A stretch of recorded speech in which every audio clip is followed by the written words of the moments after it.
साथीहरू, आज हामी कक्षा 10 नेपाली विषयको पाठ 1 उज्यालो यात्राको सम्पूर्ण अभ्यासहरू मिलेर समाधान गर्नेछौं। त्यसैले भिडियोलाई सुरु गरौँ है त साथीहरू। शब्द भण्डार 1 दिइएका अर्थ आउने शब्द उज्यालो यात्रा कविताबाट खोजेर लेख्नुहोस्। क मनमा उत्पन्न हुने भाव वा विचार भावना। ख श्रीखण्ड भोटेर बनाइएको लेप चन्दन। ग गौरवले भरिएको सगौरव। क आफ्नो स्वामित्व वा अधिकार छोड्ने काम त्याग। सबैभन्दा उच्च वा अग्लो सर्वोच्च। 2 दिइएको अनुच्छेदबाट 2 जोडी पर्यायवाची शब्द पहिचान गर्नुहोस्। गाई मानिसले पाल्ने घरपालुवा जनावर हो। यो चौपाया वर्गभित्र पर्छ।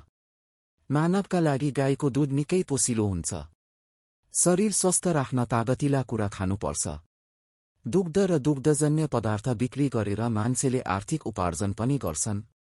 गाईपालनलाई व्यवसायका रूपमा प्रयोग गरेर धेरै आम्दानी गर्न सकिन्छ। आम्दानी उपार्जन।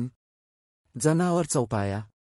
3 दिइएका शब्दको पर्यायवाची शब्द लेख्नुहोस्। शक्ति तागत। प्रेम माया। धरती धरनी। शिर टाउको। कर्म काम। सुन्दर राम्रो। जिन्दगी जीवन। महान उच्च। हावा वायु। आकाश नभ। नयन आँखा। 4 उज्यालो यात्रा कविताबाट खोजेर तल दिइएका शब्दको विपरीतार्थी शब्द लेख्नुहोस्। निम्न उच्च। दुखी सुखी। अज्ञान ज्ञान। सम्भव असम्भव। आफ्नो अरू। अन्याय न्याय। 5 उदाहरणमा दिए जस्तै कुनै 5 जोडी विपरीतार्थी शब्द खोजी वाक्यमा प्रयोग गर्नुहोस्।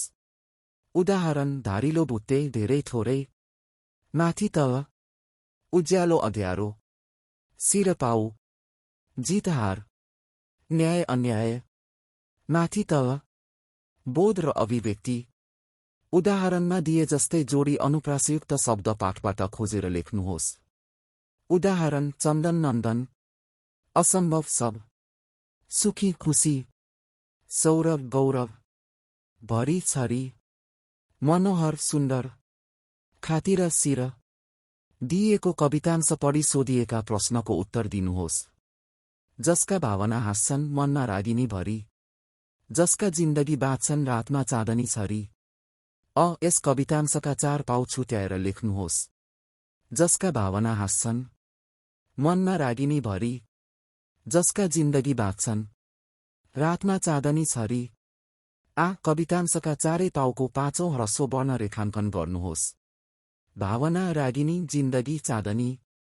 यी कवितांशका 4 पाउको 6औं दीर्घ वर्ण रेखाङ्कन गर्नुहोस्। भावना रागिनी जिन्दगी चाँदनी। यी कवितांशका 4 पाउका 7औं वर्ण क्रमशः लेख्नुहोस्। ब छ। 8 दिइएको कवितांश पढी सोधिएका प्रश्नको उत्तर दिनुहोस्। जुटेका ज्ञानले जो छन् पार्दै धरती मनोहर। उठेका कर्मले जो छन् गर्दै निर्माण सुन्दर। समर्पित भएका छन् जो सदा न्याय खातिर। संसारमा उठेका छन् तिनैका विजयी शिर।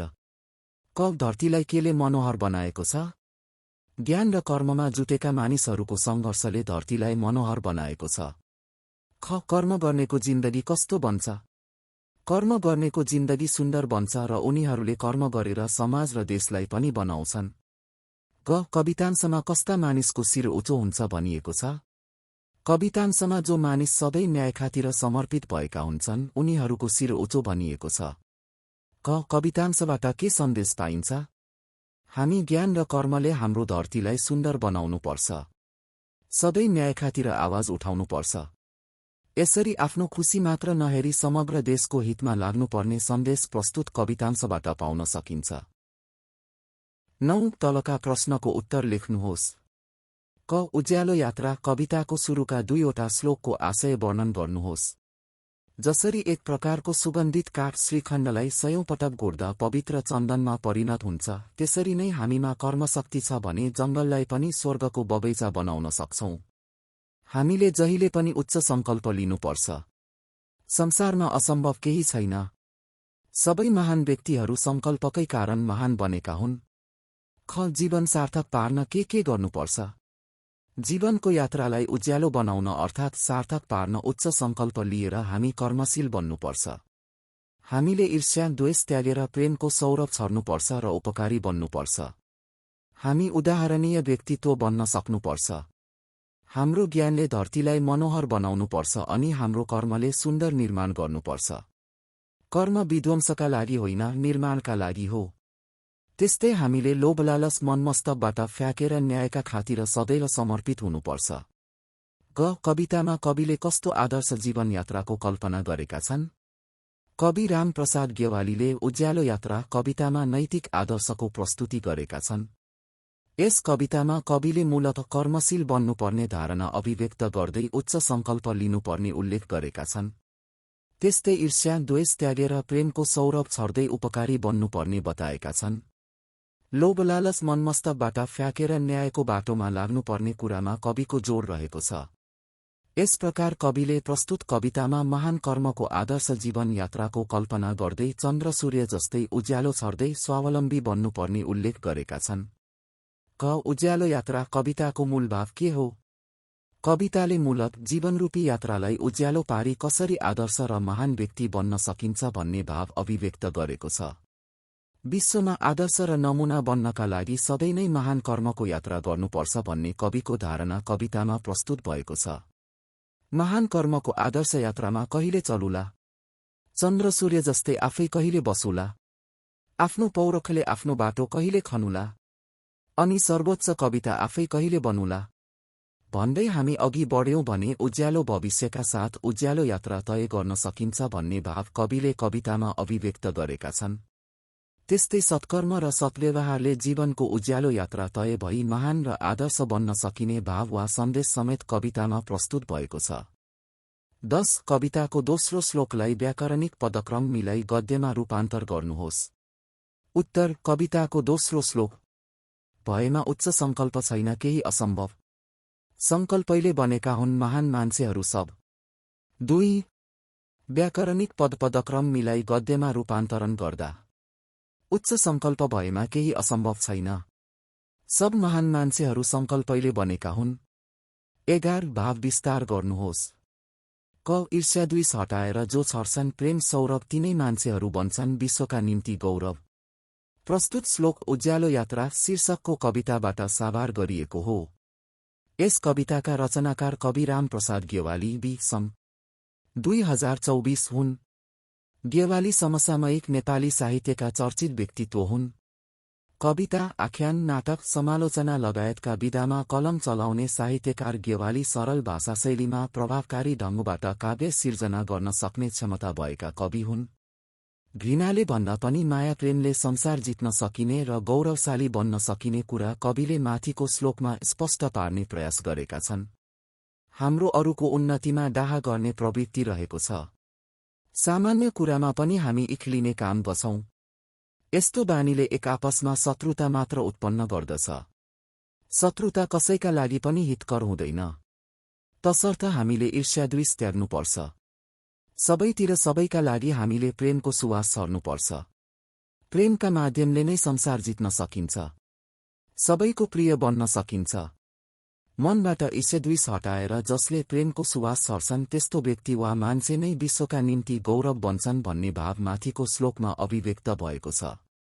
यस प्रकार अनुष्टुप छन्दमा संरचित माथिको श्लोकले मनमा रहेको डाहा र इख हटाएर प्रेमको सुवास छर्ने व्यक्ति नै विश्वका लागि गौरव र प्रेरणाको स्रोत बन्न सक्ने भएकाले हामीले आजैबाट ईर्ष्याद्वेष त्यागेर सबैमा प्रेमपूर्ण व्यवहार गर्नुपर्छ भन्ने भाव सरल, सरस र प्रभावकारी भाषाशैलीका माध्यमबाट स्पष्ट पारेको छ।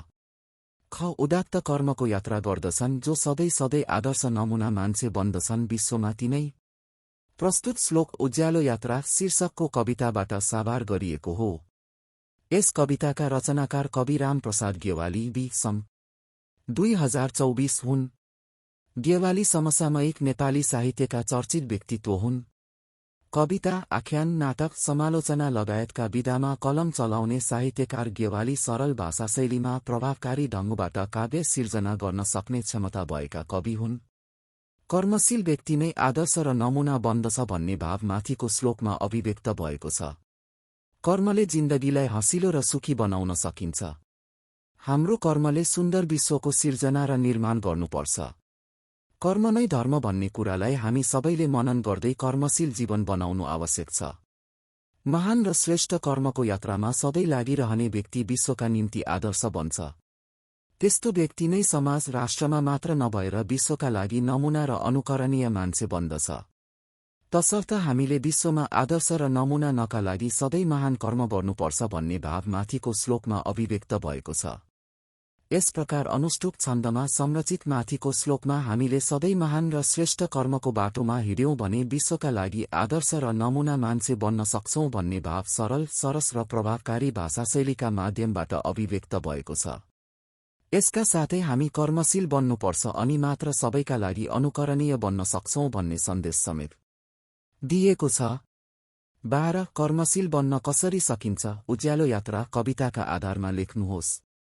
उत्तर रामप्रसाद गेवाली बी. सम. 2024 द्वारा रचित उज्यालो यात्रा शीर्षकको कविता नैतिक विषयवस्तुमा आधारित सन्देशमूलक कविता हो। अनुष्टुप छन्दमा संरचित प्रस्तुत कवितामा 12 रहेका छन्। सरल र सरस भाषाशैलीको प्रयोग गरिएको यस कवितामा विभिन्न बिम्ब र दृष्टान्तको यथोचित प्रयोग गरिएको छ। समग्रमा कविता सरल, बोधगम्य र प्रभावकारी बनेको छ।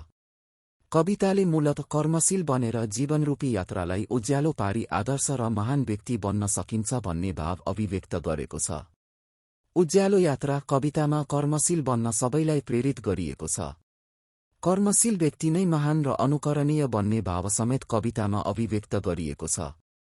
जसरी एक प्रकारको सुगन्धित काठ श्रीखण्डलाई 100औं पटक गोड्दा पवित्र चन्दनमा परिणत हुन्छ, त्यसरी नै हामीमा कर्मशक्ति छ भने जङ्गललाई पनि स्वर्गको बगैँचा बनाउन सक्छौं भन्दै कवितामा निरन्तरको मिहिनेत र परिश्रमले नै महान उपलब्धि हासिल गर्न सकिने कुरा बताइएको छ। त्यस्तै हामीले जहिले पनि उच्च सङ्कल्प लिनुपर्छ। संसारमा असम्भव केही छैन। सबै महान व्यक्तिहरू सङ्कल्पकै कारण महान बनेका हुन् भन्दै हामीलाई कर्मशील बन्न सकिने तरिका बताइएको छ। कर्मले जिन्दगी हँसिलो र सुखी बनाउन सकिन्छ।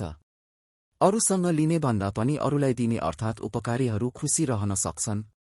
मनबाट ईर्ष्या र द्वेष हटाएर प्रेमको मिठो बास्ना छर्ने मानिसहरू नै विश्वका निम्ति गौरव बन्छन्। प्रेमको सुवास छर्नेहरू नै कर्मशील पनि बन्न सक्छन्। हाम्रो कर्मले उच्च जीवनका पथ लिन सक्यो भने त्यसै पथमा अरू मानिसहरू पनि गौरवसाथ हिँड्दछन्। हामीले प्राप्त गरेको ज्ञानले धरती मनोहर पार्न सक्नुपर्छ। हाम्रो कर्मले सुन्दर निर्माण गर्न सक्नुपर्दछ। अन्यायका विरुद्ध खडा भई न्यायका खातिर सधैँ लड्नेहरू नै संसारमा विजयी बनेका छन्। मन र मस्तकमा लोभलालच नहुने व्यक्तिले नै सधैँ त्यागका निम्ति अग्रसर हुन सक्छ भन्दै कर्मशील बन्न अवलम्बन गर्नुपर्ने तरिका स्पष्ट पारिएको छ। यस प्रकार सरल र प्रभावकारी भाषाशैलीका माध्यमबाट कवि गेवालीले प्रस्तुत कवितामा विश्वमा आदर्श र नमुना बन्नका लागि सधैँ नै महान कर्म गर्नुपर्छ भन्ने स्पष्ट पारेका छन्। यसका साथै कविले चन्द्र सूर्य जस्तै उज्यालो छरेर आदर्श यात्रामा अघि बढी आफ्नो पौरखले आफू हिँड्ने बाटो आफ्नैले खनेर हामी कर्मशील बन्न सक्ने कुरा समेत स्पष्ट पारेका छन्। 13 कविले कविताको अन्तिम श्लोकमा आफू कस्तो बन्ने अनुमान गरेका छन्? लेख्नुहोस्। उत्तर कविले कविताको अन्तिम श्लोकमा आफू जीवनको उज्यालो यात्रामा हिँड्ने अनुमान गरेका छन्। यसका लागि उनी कर्मशील बन्ने अनुमान गरेका छन्। अरूको भरमा नपरेर आफू हिँड्ने बाटो आफ्नै मिहिनेतले बनाउने कविको अनुमान रहेको छ। यो कर्मशील प्रवृत्तिले कवि स्वयं सर्वोच्च कविता बन्ने र अरूलाई कवि बनाउने कुरा कविले कविताको अन्तिम श्लोकमा अनुमान गरेका छन्। 14 दिइएको विषयमा साथीबीच छलफल गरी निष्कर्ष प्रस्तुत गर्नुहोस्। क परिश्रमको फल मिठो हुन्छ। ख मानवीय सेवाको भावना राख्नु पवित्र कर्म हो। 15 दिइएका अनुच्छेद पढ्नुहोस् र सोधिएका प्रश्नको उत्तर लेख्नुहोस्। क प्रश्नहरू। अ गुरुकुल भनेको के हो? उत्तर गुरुकुल भनेको गुरुको सान्निध्यमा विद्यार्थीले आवासीय रूपमा शिक्षा ग्रहण गर्ने स्थान हो। आ गुरुकुलमा कस्तो शिक्षालाई प्राथमिकता दिइन्थ्यो? उत्तर गुरुकुलमा सैद्धान्तिक भन्दा व्यावहारिक शिक्षालाई प्राथमिकता दिइन्थ्यो। यी गुरुकुलमा किन जुनसुकै समयमा पनि औपचारिक कक्षा सुरु हुन्थ्यो? उत्तर गुरुकुलमा निश्चित समय तालिका नहुने तथा गुरु र शिष्य प्राय सँगसँगै हुने हुनाले जुनसुकै समयमा पनि औपचारिक कक्षा सुरु हुन्थ्यो। यी गुरुकुलमा शिष्य कसरी दीक्षित हुन्थे? उत्तर गुरुकुलमा नीति व्यवहार र उसको व्यावसायिक कौशलको केही कठिन परीक्षा लिइन्थ्यो। त्यो परीक्षा पूरा गर्न सकेमा गुरुकुलमा शिष्य दीक्षित हुन्थे। ख भाषिक संरचना र वर्णविन्यास पहिचान गर्नुहोस्। पहिलो अनुच्छेदको पहिलो वाक्यबाट एकवटा नाम, विशेषण र क्रियापद लेख्नुहोस्। उत्तर नाम शिक्षा, विशेषण आवासीय, क्रियापद हो। पढ धातुबाट एकवटा नाम र क्रियायोगी शब्द निर्माण गर्नुहोस्। उत्तर पद धातुबाट बन्ने एकवटा नाम पढाइ र क्रियायोगी पढ्नाले हो। अनुच्छेदबाट सुरु, बीच र अन्तिममा ह्रस्व इकार प्रयोग भएका दुईवटा शब्द टिपोट गर्नुहोस्। सुरुमा ह्रस्व इकार प्रयोग भएका शब्द विद्यालय, शिष्य। बीचमा स्व इकार प्रयोग भएका शब्द सान्निध्य, तालिका। अन्तिममा ह्रस्व इकार प्रयोग भएका शब्द गुरु, उच्चकोटि। प्यारा साथीहरू, आजको उज्यालो यात्रा यही समाप्त हुन्छ। आशा छ सबै अभ्यासहरू सजिलै बुझ्नुभयो। यदि मन पर्यो भने लाइक, शेयर अनि सब्स्क्राइब गर्न नभुल्नुहोस्। फेरि भेटौँला अर्को शिक्षाप्रद भिडियोमा। धन्यवाद। जय नेपाल।